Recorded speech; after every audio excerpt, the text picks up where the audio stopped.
પલસાણા તાલુકાના પ્રાથમિક આરોગ્ય કેન્દ્ર ગંગાધરા દ્વારા તાતથૈયા જોડવા અને બગુમરા વિસ્તારમાં આવેલી હોટલો ખાતે આરોગ્ય અને સ્વચ્છતાને લગતી તપાસ હાથ ધરવામાં આવી।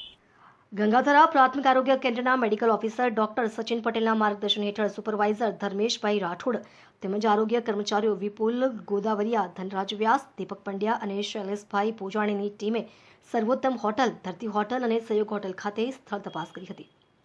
તપાસ દરમિયાન મેડિકલ ઓફિસર દ્વારા હોટલના જરૂરી લાયસન્સ, પરિસરની સ્વચ્છતા, હોટલના સ્ટાફના ફિટનેસ સર્ટિફિકેટ તેમજ ફાયર સેફ્ટી અને ઇલેક્ટ્રિસિટી સર્ટિફિકેટ સહિતના દસ્તાવેજોની ચકાસણી કરવામાં આવી હતી। સાથે જ હોટલના રસોડા અને આસપાસના વિસ્તારમાં સ્વચ્છતા જળવાઈ રહે તે અંગે પણ ખાસ સૂચનાઓ આપવામાં આવી હતી। આરોગ્ય વિભાગની ટીમે હોટલ સંચાલકોને પીવાના તેમજ વપરાશના પાણીમાં યોગ્ય પ્રમાણમાં ક્લોરીનનો ઉપયોગ કરવા, સ્વચ્છતા જાળવવા અને આરોગ્યલક્ષી નિયમોનું પાલન કરવા અંગે જરૂરી માર્ગદર્શન આપ્યું હતું।